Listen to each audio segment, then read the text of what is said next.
नमस्कार दोस्तों, स्वागत है आपका हमारे छोटे से YouTube चैनल पर। जी, सभी का स्वागत है। दोस्तों, आज की क्लास शुरू करने से पहले जल्दी से चैनल को सब्सक्राइब कर लें, वीडियो को लाइक करें और नीचे कमेंट करके अपनी उपस्थिति जरूर दर्ज कराएं।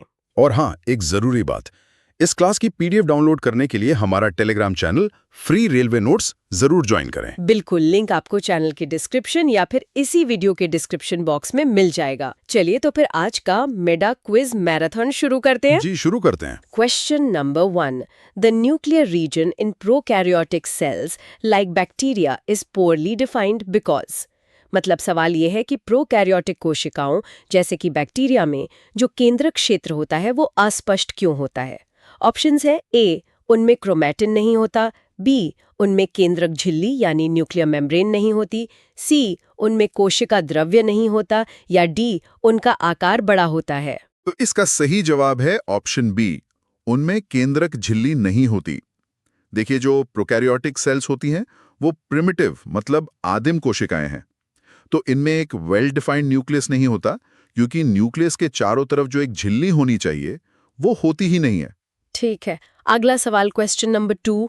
What type of ribosomes are found in prokaryotic cells? यानी कि प्रोकैरियोटिक कोशिकाओं में किस प्रकार के राइबोसोम पाए जाते हैं? ऑप्शंस है ए 80S, बी 70S, सी 60S या डी 50S। जी, इसका सही जवाब है option B 70S। Prokaryotic cells में 70S टाइप के राइबोसोम होते हैं जो आकार में थोड़े छोटे होते हैं। Question number 3. What type of ribosomes are found in the cytoplasm of eukaryotic cells, like animals, plants? अब सवाल है यूकैरियोटिक कोशिकाओं के बारे में। इनके कोशिका द्रव्य में किस प्रकार के राइबोसोम मिलते हैं? Options A 70S, B 80S, C 90S and D 100S। हाँ, तो यूकैरियोटिक कोशिकाएं जो एडवांस्ड होती हैं उनमें मिलता है ऑप्शन बी 80S। ये 70S राइबोसोम से थोड़े बड़े होते हैं। Question number 5. In ribosome types like 70S, 80S, what does S symbolize? ये जो हम 70S, 80S बोलते हैं, इसमें S का क्या मतलब है? ऑप्शंस है A second, B Swedberg unit, C size या फिर D structure। ये एक बहुत अच्छा सवाल है। इसका सही जवाब है option B Svedberg unit. Svedberg unit ये बेसिकली सेडिमेंटेशन रेट मतलब अवसाधन की दर को मापने की एक इकाई है। अच्छा, question number 5. Membrane bound organelles in prokaryotic cells are. Prokaryotic कोशिकाओं में जो झिल्ली युक्त कोशिका अंगक होते हैं वो ए बहुत ज्यादा होते हैं, बी पूरी तरह अनुपस्थित होते हैं, सी केवल एक होता है या डी स्पष्ट दिखाई देते हैं। इसका जवाब है ऑप्शन बी पूरी तरह अनुपस्थित होते हैं। प्रोकैरियोटिक सेल्स में माइटोकॉन्ड्रिया, गोल्जी बॉडी ऐसे झिल्ली वाले ऑर्गेनेल्स होते ही नहीं हैं। अगला सवाल question number 6. What is a chlorophyll containing plastid cold? मतलब जिस प्लास्टिड में क्लोरोफिल होता है उसे क्या कहा जाता है? Options A leucoplast, B chromoplast, C chloroplast, D protoplast. ये तो काफी आसान है। सही जवाब है ऑप्शन सी क्लोरोप्लास्ट। क्लोरोप्लास्ट वही प्लास्टिड है जिसमें हरा पिगमेंट क्लोरोफिल होता है और इसी से फोटोसिंथेसिस होता है। Question number 7. What are the small structures floating inside the cytoplasm called? कोशिका द्रव्य यानी साइटोप्लाज्म के अंदर जो छोटी छोटी संरचनाएं तैरती रहती हैं उन्हें क्या कहते हैं? ऑप्शंस हैं ए ऊतक, बी कोशिका अंगक सेल ऑर्गेनल्स, सी कोशिका भित्ति, डी केंद्रक छिद्र। जी, तो इसका सही जवाब है ऑप्शन बी कोशिका अंगक या सेल ऑर्गेनल्स। साइटोप्लाज्म के अंदर जितने भी छोटे छोटे फंक्शनल पार्ट्स हैं जैसे माइटोकॉन्ड्रिया, राइबोसोम वगैरह, उन सबको मिलाकर कोशिका अंगक कहते हैं। अरे एक बड़ा मजेदार कमेंट आया है, सुनिए। पिंटू कुमार जी भोजपुरी में लिखते हैं, गुरुजी दिन भर पढ़त पढ़त हमार माथा भी कोशिका द्रव्य जैसन हो गइल बा और घर के ताना सब कोशिका अंगक जैसन तैरत रहेला। चले question number 8. Who was the first to discover free living cells in pond water with an improved microscope? यानी उन्नत सूक्ष्मदर्शी से तालाब के पानी में स्वतंत्र जीवित कोशिकाओं का पता सबसे पहले किसने लगाया था? ऑप्शंस हैं A Robert Hooke 1665, B Leeuwenhoek 1674, C Robert Brown 1831 और डी विर्चो 1855। इसमें लोग अक्सर कंफ्यूज होते हैं। सही जवाब है ऑप्शन बी, ल्यूवेनहॉक। याद रखिएगा, रॉबर्ट हुक ने डेड सेल्स यानी मृत कोशिका खोजी थी, लेकिन पहली लिविंग सेल को ल्यूवेनहॉक नहीं देखा था। बिल्कुल।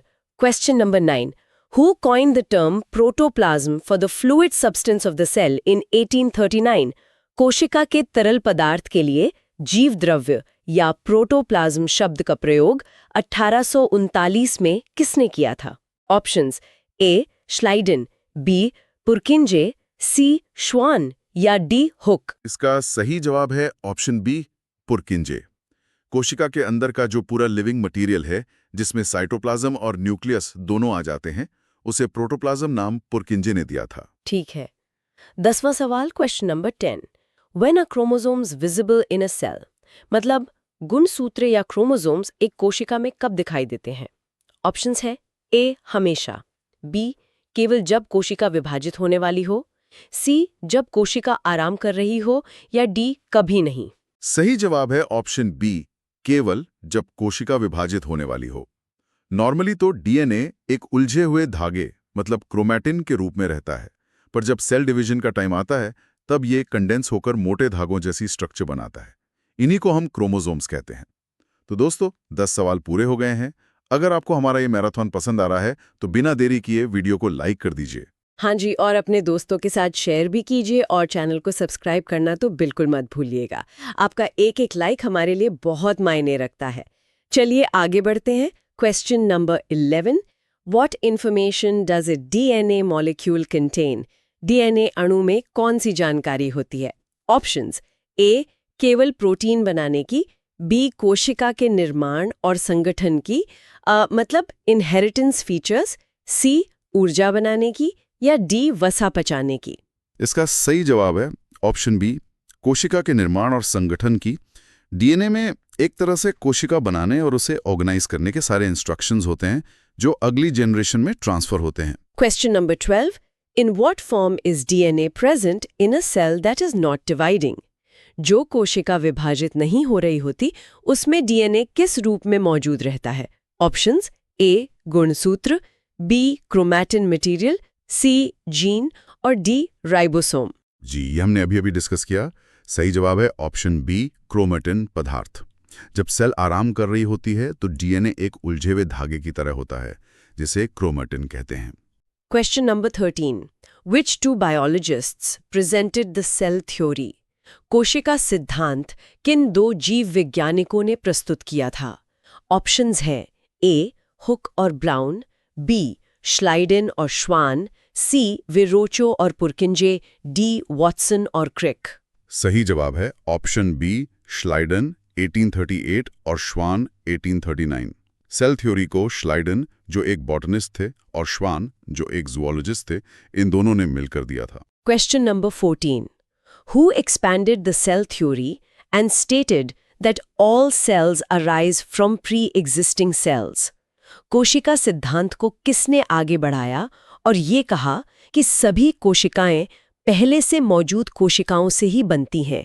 ऑप्शंस ए श्लाइडन, बी विर्चो, सी श्वान या डी हैकल। हाँ, ये बहुत ही महत्वपूर्ण पॉइंट था जो जोड़ा गया था, और इसका सही जवाब है option B, Virchow 1855। Cell theory में ये इंपॉर्टेंट पॉइंट रुडोल्फ विर्चो ने ऐड किया था। एक और मजेदार कमेंट आया है। सुनीता जी हरियाणवी में लिखती हैं, मास्टर जी हमारे घर क्या ने तो न्यू लागे है अक में पुरानी कोशिका सू, जिसमें ते एक सरकारी नौकरी वाली नई कोशिका बढ़ने चाहिए, कदे बनेगी? बहुत खूब। Question number 15, what is the structure of chromatin material? Chromatin पदार्थ की संरचना कैसी होती है? ऑप्शंस है ए छड़ जैसी, बी धागे की तरह उलझी हुई संरचना, सी गोलाकार या डी चौकोर। जी, सही जवाब है ऑप्शन बी, धागे की तरह उलझी हुई संरचना। जैसा हमने पहले भी बताया, क्रोमैटिन एक उलझे हुए धागे जैसा मैस होता है। Question number 16, which outer layer of the cell is flexible and made of lipids and proteins? कोशिका की कौन सी बाहरी परत लचीली होती है और लिपिड तथा प्रोटीन से बनी होती है? ऑप्शंस ए कोशिका भित्ति, बी प्लाज्मा झिल्ली, सी कैप्सूल या डी छाल। O2 move in the process of diffusion. विसरण यानी डिफ्यूजन की प्रक्रिया में गैसीय पदार्थ कैसे गति करते हैं? ऑप्शंस ए कम सांद्रता से उच्च सांद्रता की ओर, बी उच्च सांद्रता से कम सांद्रता की ओर, सी ऊर्जा का उपयोग करके, या डी केवल एक दिशा में। इसका तो एक ही सिंपल रूल है। सही जवाब है ऑप्शन बी, उच्च सांद्रता से कम सांद्रता की ओर। Movement from high concentration to low concentration, यही विसरण है। Question number 18। In which organism is the process of endocytosis observed? Endocytosis की प्रक्रिया इनमें से किस में देखी जाती है? ऑप्शंस हैं ए पादप कोशिका, बी अमीबा, सी कवक, डी बैक्टीरिया। सही जवाब है ऑप्शन बी, अमीबा। एंडोसाइटोसिस वो प्रोसेस है जिससे सेल बाहर से फूड या सब्सटेंस को निगलती है। अमीबा अपना खाना पकड़ते समय बिल्कुल यही करता है। अच्छा। Question number 19। What is the main component of the plant cell wall? पादप कोशिका भित्ति का मुख्य घटक क्या है? ऑप्शंस हैं ए प्रोटीन, बी वसा, सी सेल्यूलोज या डी विटामिन। जी, पादप कोशिका भित्ति बनी होती है ऑप्शन सी, सेल्यूलोज से। सेल्यूलोज एक कॉम्प्लेक्स कार्बोहाइड्रेट है जो कोशिका को मजबूती देता है। ठीक है। 20वां सवाल। Question number 20। Who discovered the nucleus in the cell in 1831? 1831 में कोशिका में केंद्रक यानी न्यूक्लियस की खोज किसने की थी? ऑप्शंस हैं A Robert Hooke, B Robert Brown, C Leeuwenhoek, D Purkinje. सही जवाब है ऑप्शन बी, रॉबर्ट ब्राउन। कोशिका के ब्रेन यानी न्यूक्लियस की खोज रॉबर्ट ब्राउन ने की थी। और इसी के साथ 20 सवाल पूरे हुए। दोस्तों जोश बनाए रखिए, फटाफट वीडियो को लाइक करें और कमेंट सेक्शन में बताइए कि 20 में से आपके कितने सवाल सही हुए। देखते हैं आज का टॉपर कौन है। Question number 21. In which year was the electron microscope invented, making it possible to understand the complex structure of the cell? किस साल में इलेक्ट्रॉन सूक्ष्मदर्शी का आविष्कार हुआ जिससे कोशिका की जटिल संरचना को समझना संभव हुआ? ऑप्शंस है ए 1930, बी 1940, सी 1950, डी 1960। इसका सही जवाब है ऑप्शन बी, 1940। इलेक्ट्रॉन माइक्रोस्कोप के आविष्कार के बाद ही हम सेल के ऑर्गेनल्स को डिटेल में देख पाए। इस पे एक पंजाबी में कमेंट है। जसप्रीत सिंह लिखते हैं, सर जी जिस तरह इलेक्ट्रॉन माइक्रोस्कोप ने सेल का स्ट्रक्चर दिखाया, काश कोई ऐसा माइक्रोस्कोप हो जो रेलवे के पेपर का स्ट्रक्चर दिखा दे। बहुत बढ़िया। Question number 22। In which cells is plasmolysis possible? Plasmolysis यानी जीव द्रव्य कुंचन केवल किन कोशिकाओं में संभव है? ऑप्शंस हैं ए मृत कोशिकाओं में, बी जीवित कोशिकाओं में, सी पशु कोशिकाओं में या डी वायरस में। सही जवाब है ऑप्शन बी, जीवित कोशिकाओं में। प्लाज्मोलिसिस एक लिविंग प्रोसेस है। इसमें एक जीवित पादप कोशिका पानी की कमी से श्रिंक हो जाती है। ये मृत कोशिकाओं में नहीं हो सकता। Question number 23। What is the nature of the nuclear membrane? केंद्रक झिल्ली की प्रकृति कैसी होती है? ऑप्शंस हैं ए एकल परत, बी दोहरी परत, सी अनुपस्थित, डी कठोर। सही जवाब है ऑप्शन बी, दोहरी परत, डबल लेयर्ड। न्यूक्लियस एक दोहरी झिल्ली से घिरा होता है जो इसे साइटोप्लाज्म से अलग करती है। Question number 24। How many types of endoplasmic reticulum यानी ER आर देयर? अंतर्द्रव्यी जालिका यानी ER कितने प्रकार की होती हैं? ऑप्शंस ए 1, बी 2, RER और SER, सी 3 या डी 4। जी, ये 2 तरह की होती हैं। तो सही जवाब है ऑप्शन बी। एक होती है रफ ER जिस पर राइबोसोम होते हैं और दूसरी होती है स्मूथ ER जिस पर राइबोसोम नहीं होते। Question number 25। What is attached to the surface of the rough endoplasmic reticulum यानी RER? तो खुरदुरी अंतर्द्रव्यी जालिका RER की सतह पर क्या चिपका होता है? ऑप्शंस है ए लाइसोसोम, बी राइबोसोम, सी माइटोकॉन्ड्रिया या डी गोल्जी। जैसा भी बताया, सही जवाब है ऑप्शन बी, राइबोसोम। RER की सतह पर राइबोसोम चिपके होते हैं, इसीलिए वो रफ या खुरदुरी दिखाई देती है। बिल्कुल।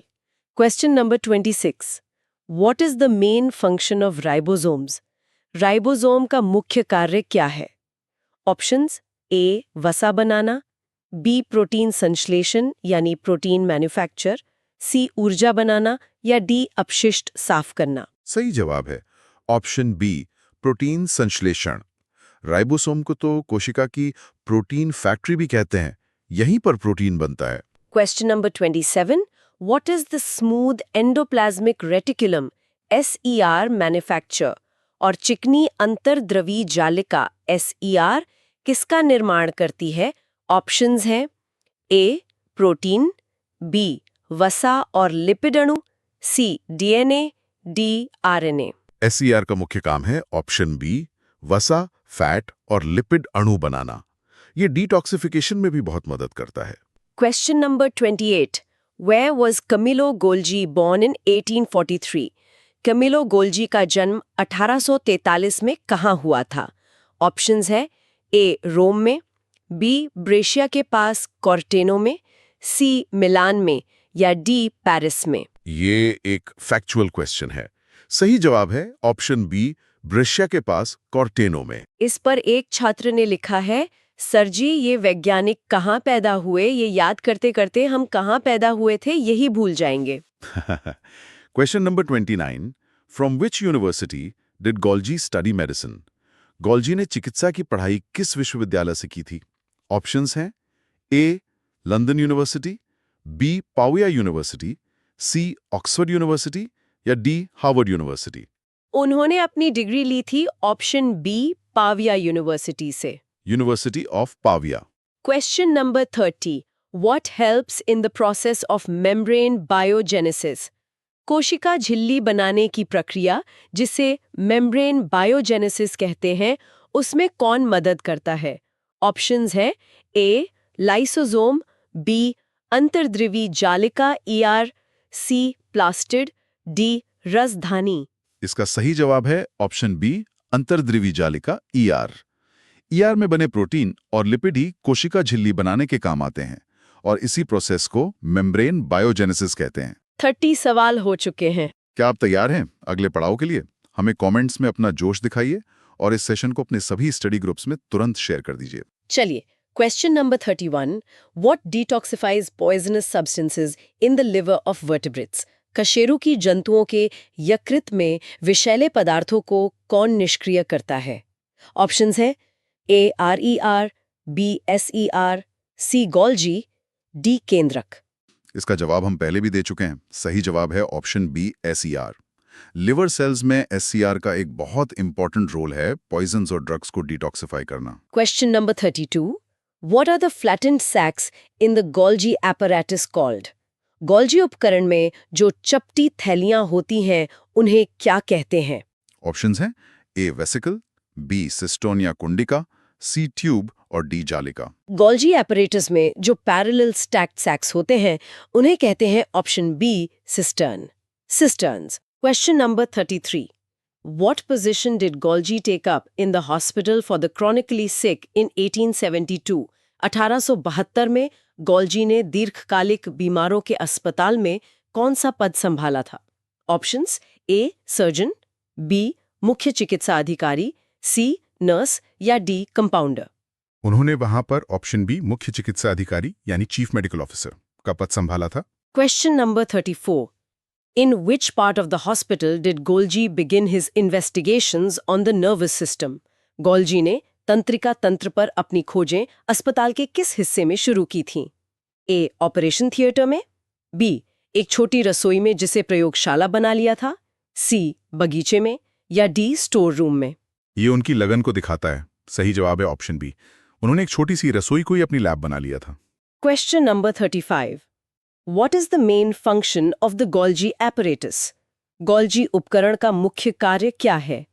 ऑप्शंस: ए भोजन बनाना, बी पदार्थों का संचयन, रूपांतरण और पैकेजिंग, सी श्वसन, डी गति।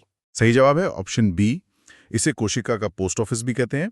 ये ER से आए मटेरियल्स को स्टोर, मॉडिफाई और पैक करके सही जगह पर भेजता है। इस पे एक और हरियाणवी कमेंट है, भाई यो गोल्जी अपरेटस तो हमारी माँ बरगा से है जो सारा सामान पैक करके सही टेम पे सही जगह भेज देवे से। Question number 36। Why are lysosomes called suicide bags? Lysosome को आत्मघाती थैली क्यों कहते हैं? ए, क्योंकि यह दूसरों को मारता है। बी, क्योंकि कोशिका क्षतिग्रस्त होने पर यह अपनी ही कोशिका को पचा जाता है। सी, क्योंकि यह जहरीला है। डी, क्योंकि यह फटता नहीं है। जी, इसका बहुत प्रसिद्ध कारण है। सही जवाब है ऑप्शन बी। जब सेल डैमेज हो जाती है तो लाइसोसोम फट जाता है और उसके पावरफुल एंजाइम्स अपनी ही सेल को डाइजेस्ट कर लेते हैं। Question number 37. Who makes the powerful digestive enzymes present inside the lysosome? Lysosome के अंदर मौजूद ये शक्तिशाली पाचक एंजाइम्स कौन बनाता है? ऑप्शंस ए SER, B RER, C Golgi या D माइटोकॉन्ड्रिया। ये एंजाइम भी एक तरह के प्रोटीन ही है, तो इन्हें बनाता है option B RER। Question number 38.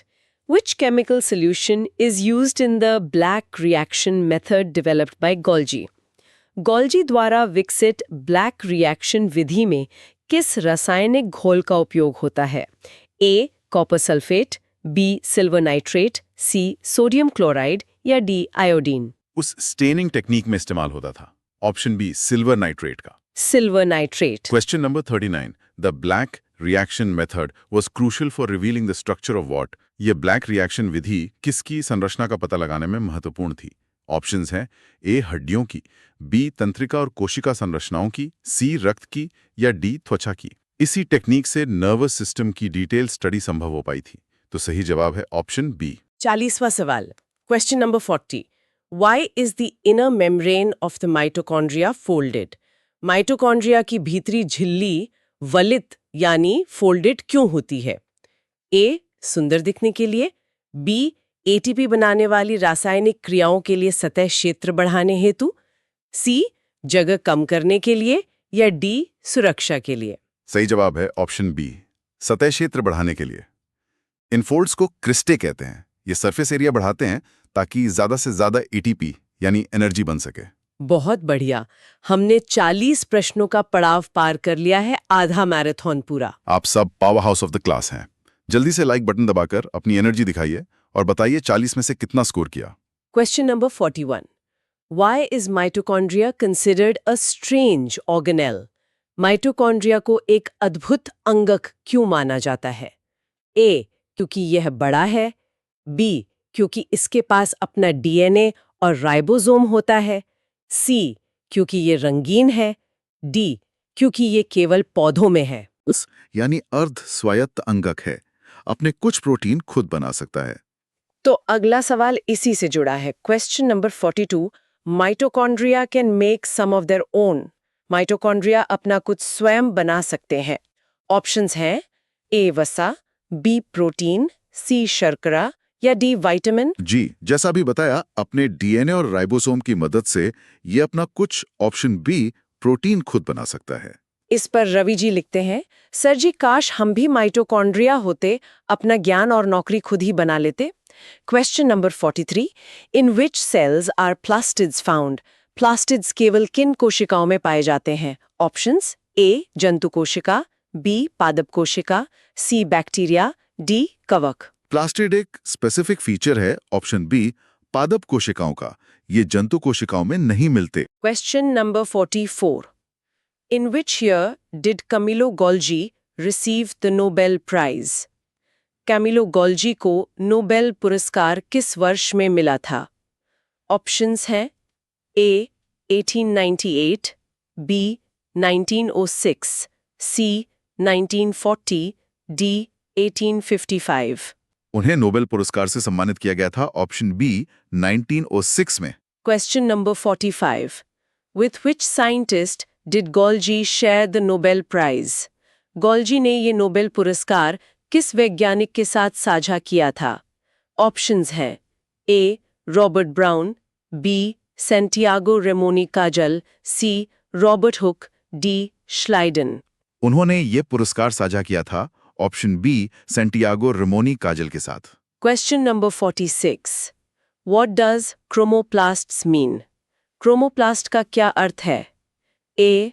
रंगहीन प्लास्टिड, बी रंगीन प्लास्टिड, सी सफेद प्लास्टिड, डी मृत प्लास्टिड। क्रोमो का मतलब ही होता है रंग, तो सही जवाब है ऑप्शन बी रंगीन प्लास्टिड। ये फूलों और फलों को पीला, नारंगी या लाल रंग देते हैं। Question number 47. What is the main function of leucoplasts? और ल्यूकोप्लास्ट का मुख्य कार्य क्या है? ए. प्रकाश संश्लेषण, बी. स्टार्च, तेल और प्रोटीन कणों का संचय, सी. श्वसन, डी. अपशिष्ट निष्कासन। ल्यूको मतलब सफेद। ये रंगहीन होते हैं और इनका मुख्य काम है ऑप्शन बी स्टोरेज। ये स्टार्च, तेल या प्रोटीन को स्टोर करते हैं। Question number 48. What is the jelly-like substance inside the chloroplast called? Chloroplast के भीतर मौजूद जेली जैसे पदार्थ को क्या कहते हैं? Options A matrix, B stroma, C cytosol या डी लुमन। क्लोरोप्लास्ट के अंदर जो तरल पदार्थ भरा होता है उसे कहते हैं option B stroma. Question number 49. Like mitochondria, what do plastids also have of their own? Mitochondria की तरह प्लास्टिड में भी उनका अपना क्या होता है? ए. केवल झिल्ली, बी. डीएनए और ribosome, C. Lysosome, D. ER. Plastid भी माइटोकॉन्ड्रिया की तरह ही सेमी ऑटोनॉमस होते हैं, तो सही जवाब है ऑप्शन बी डीएनए और राइबोसोम। इस पे चंदन जी भोजपुरी में पूछ रहे हैं, गुरुजी ई प्लास्टिड और माइटोकॉन्ड्रिया दोनों के पास आपन डीएनए बा, त ई लोग कोशिका के बात काहे सुनेला, आपन अलग देश काहे न बना लेला?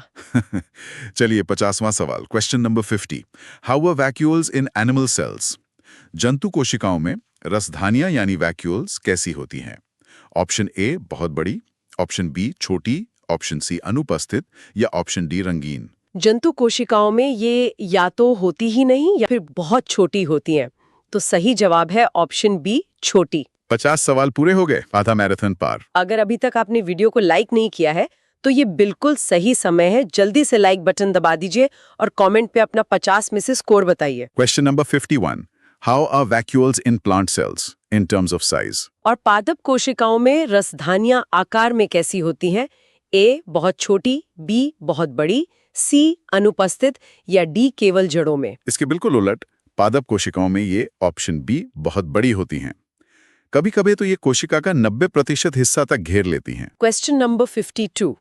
What does the cell sap filled in the vacuole of a plant cell provided? पादप कोशिका की रसधानी में भरा जो तरल पदार्थ होता है, कोशिका रस, वो उसे क्या प्रदान करता है? ऑप्शंस हैं ए रंग, बी स्फीति और कठोरता, सी लचीलापन और डी विभाजन क्षमता। वो कोशिका को देता है ऑप्शन बी स्फीति और कठोरता, टर्गिडिटी एंड रिजिडिटी। इसी से पौधे को एक तरह का सहारा मिलता है। Question number 53. What important substances are stored in the vacuole? रसधानी में कौन से महत्वपूर्ण पदार्थ जमा होते हैं? ए अमीनो अम्ल, शर्करा और प्रोटीन, बी केवल पानी, सी केवल गैस और डी मिट्टी। इसमें जीवन के लिए कई जरूरी चीजें स्टोर होती हैं, तो सही जवाब है ऑप्शन ए अमीनो अम्ल, शर्करा और protein. Question number 54. What is inside the food vacuole in amoeba? Amoeba में खाद्य रसधानी के अंदर क्या होता है? ऑप्शंस ए हवा, बी उपभोग किया गया भोजन, सी अपशिष्ट या डी रक्त। जी, नाम से ही पता चल रहा है, उसके अंदर होता है ऑप्शन बी उपभोग किया गया भोजन, the food item. Question number 55. In some unicellular organisms, what do vacuoles help to expel from the body? कुछ एक कोशिकीय जीवों में रसधानियां शरीर से क्या बाहर निकालने में मदद करती हैं? ए अतिरिक्त जल और अपशिष्ट, बी भोजन, सी ऊर्जा या डी गुणसूत्र। इनमें जो कंट्रैक्टाइल वैक्यूल होती है वो ऑप्शन ए अतिरिक्त जल और कुछ अपशिष्ट पदार्थों को बाहर निकालती है। Question number 56. What is the process of making new cells called? नई कोशिकाएं बनाने की प्रक्रिया को क्या कहते हैं? ऑप्शंस ए श्वसन, बी कोशिका विभाजन, सी पाचन, डी परिवहन। नई कोशिकाओं का बनना कहलाता है ऑप्शन बी कोशिका विभाजन, सेल डिवीजन। एक हरियाणवी भाई ने लिखा है, मास्टर जी कोशिका विभाजन ते नई कोशिका बने से पर महारे दिमाग का विभाजन हो रहा है कि रेलवे की तैयारी करूं या एसएससी की। Question number 57।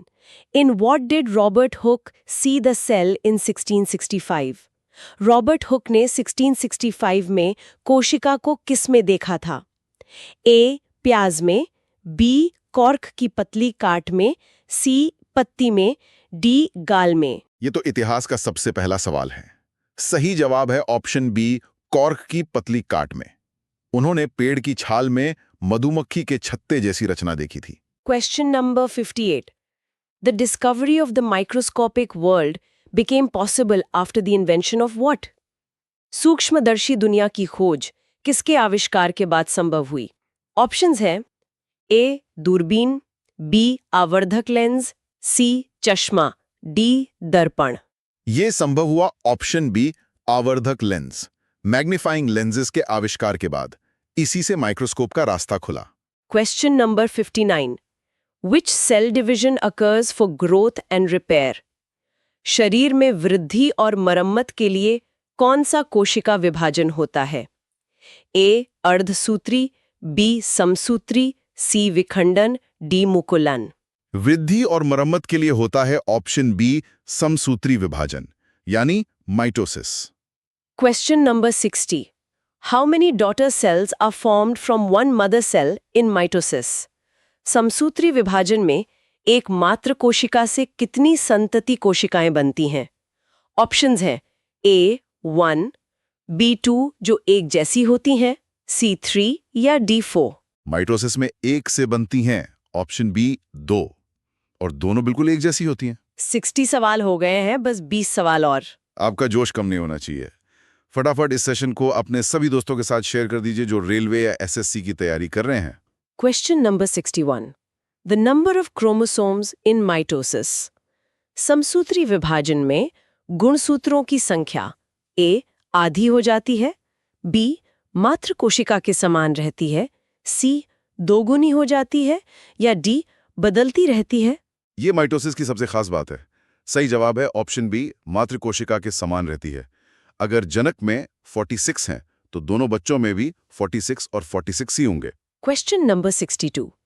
How do cells divide to form gametes? युग्मक यानी गैमेट्स बनाने के लिए कोशिकाएं किस प्रकार विभाजित होती हैं? Options A mitosis, B meiosis अर्धसूत्री, C binary fission, D cloning. Gametes बनाने के लिए होता है ऑप्शन बी, मियोसिस। इसे रिडक्शनल डिवीजन भी कहते हैं क्योंकि इसमें गुणसूत्रों की संख्या आधी हो जाती है। Question number 63. How many times does a cell divide consecutively in meiosis? Meiosis में कोशिका लगातार कितनी बार विभाजित होती है? A 1 bar, B 2 bar, C 3 बार या D 4 बार? मियोसिस में 2 बार विभाजन होता है, मियोसिस आई और मियोसिस 2। तो सही जवाब है ऑप्शन बी। पंजाबी में एक दोस्त लिखते हैं, सर जी इत्थे जिंदगी एक बार नहीं डिवाइड हो रही ते सेल 2-2 बार डिवाइड हो ही जांदे ने। Question number 64. How many new cells are formed at the end of meiosis? Meiosis के अंत में कुल कितनी नई कोशिकाएं बनती हैं? Options A 2, B 4, C 6, D 8। एक जनक कोशिका से मियोसिस के अंत में बनती हैं ऑप्शन बी 4 संतति कोशिकाएं। Question number 65. What is the number of chromosomes in the new cells formed by meiosis? Meiosis से बनी नई कोशिकाओं में गुणसूत्रों की संख्या कितनी होती है? ए मात्र कोशिका के बराबर, बी मात्र कोशिका की आधी, सी मात्र कोशिका से दोगुनी या डी 0। इसमें संख्या घटकर आधी रह जाती है, तो सही जवाब है ऑप्शन बी, मात्र कोशिका की आधी। Question number 66. What is the full form of ATP, which is called the energy currency of the cell? ATP का पूरा नाम क्या है जिसे कोशिका की ऊर्जा मुद्रा कहते हैं? Options A adenosine triphosphate, B adenosine triphosphorus, C amino triphosphate, D alpha triphosphate. ATP का पूरा नाम है option A, adenosine triphosphate. Adenosine triphosphate. Question number 67. What are the organisms whose cells have a nuclear membrane called? जिन जीवों की कोशिकाओं में केंद्रक झिल्ली होती है उन्हें क्या कहते हैं? A. Prokaryotes, B. Eukaryotes, C. Virus, D. Monera. जिनमें झिल्ली युक्त केंद्रक होता है वो कहलाते हैं option B eukaryotes, true nucleus. Question number 68. What is the typical size of prokaryotes? Prokaryotes का आकार आमतौर पर कितना होता है? A. 5 to 100 micrometer, B. 1 to 10 micrometer, C. 1 to 10 centimeter, D. 10 to 100 centimeter. Prokaryotic कोशिकाएं बहुत छोटी होती हैं। सही रेंज है ऑप्शन बी 1 से 10 micrometer. Question number 69. What is the typical size of eukaryotes? और यूकैरियोट्स का आकार आमतौर पर कितना होता है? A. 1 10 micrometer, B. 5 से 100 micrometre, C. 100-200 micrometre, D. 1-2 millimetre. ये प्रोकैरियोट से बड़ी होती हैं। इनकी रेंज है ऑप्शन बी 5 से 100 micrometer. Question number 70. How many chromosomes are there in prokaryotes? Prokaryotes में गुणसूत्र की संख्या कितनी होती है? A. 1 से अधिक, B. एकल, C. 23 जोड़े, D. 46। प्रोकैरियोट्स में आमतौर पर एक ही गोलाकार गुणसूत्र होता है, तो सही जवाब है ऑप्शन बी एकल, सिंगल। एक आखिरी कमेंट पूजा जी लिखती हैं, सर कोशिका तो जीवन की इकाई है और सरकारी नौकरी हमारे जीवन की इकाई है, उसके बिना जीवन अधूरा है। 70 सवाल पूरे। आखिरी 10 सवालों के लिए तैयार हो जाइए। ये फाइनल लैप है, पूरी एनर्जी लगा दीजिए और अगर अब तक सब्सक्राइब नहीं किया है तो फटाफट सब्सक्राइब बटन दबा दीजिए ताकि कोई भी क्लास मिस ना हो। Question number 71. Which pigment in chloroplasts is essential for photosynthesis? प्रकाश संश्लेषण के लिए क्लोरोप्लास्ट में कौन सा वर्णक अनिवार्य है? Options A. Haemoglobin, B. Chlorophyll, C. Melanin, D. Keratin. जी, प्रकाश संश्लेषण के लिए सबसे जरूरी है option B chlorophyll. Question number 72. From what can complex sugars be made in the Golgi apparatus? Golgi उपकरण में जटिल शर्करा किससे बनाई जा सकती है? A. नमक से, B. सरल शर्करा से, C. प्रोटीन से, D. वसा से। गोल्जी उपकरण में जटिल शर्करा बनती है ऑप्शन बी सरल शर्करा से। Question number 73. What is the waste disposal system of the cell? कोशिका का अपशिष्ट निपटान तंत्र कौन सा है? A. Mitochondria, B. Lysosome, C. Ribosome, D. Plastid. कोशिका का कचरा साफ करता है option B lysosome. Question number 74. If the medium surrounding the cell is hypertonic, the cell will. अगर कोशिका के चारों ओर का माध्यम अति परासरण दाबी यानी हाइपरटोनिक है तो कोशिका क्या करेगी? Options A. पानी सोखेगी, B. पानी खो देगी, C. वैसी ही रहेगी, D. फट जाएगी। हाइपरटोनिक में पानी हमेशा कोशिका से बाहर निकलता है, तो सही जवाब है ऑप्शन बी पानी खो देगी, loose water. Question number 75. What is the phenomenon of a plant cell shrinking or drying called? एक पादप कोशिका की सिकुड़ने की घटना को क्या कहते हैं? A. Endocytosis, B. जीव द्रव्य कुंचन, C. विभाजन, D. अवशोषण। जब पादप कोशिका से पानी बाहर निकलता है और वो सिकुड़ जाती है तो इस घटना को कहते हैं ऑप्शन बी जीव द्रव्य कुंचन, plasmolysis. Question number 76. Where do substances go from the pores of the nuclear membrane present in the nucleus? केंद्रक में मौजूद केंद्रक झिल्ली के छिद्रों से पदार्थ कहाँ जाते हैं? A. केंद्रक के अंदर, B. केंद्रक से बाहर, कोशिका द्रव्य में, C. रिक्तिका में, D. माइटोकॉन्ड्रिया में। उन छिद्रों से पदार्थ केंद्रक और कोशिका द्रव्य के बीच आते जाते हैं, तो सही जवाब है ऑप्शन बी केंद्रक से बाहर कोशिका द्रव्य में। Question number 77. What unit of life is the cell? कोशिका जीवन की कौन सी इकाई है? A.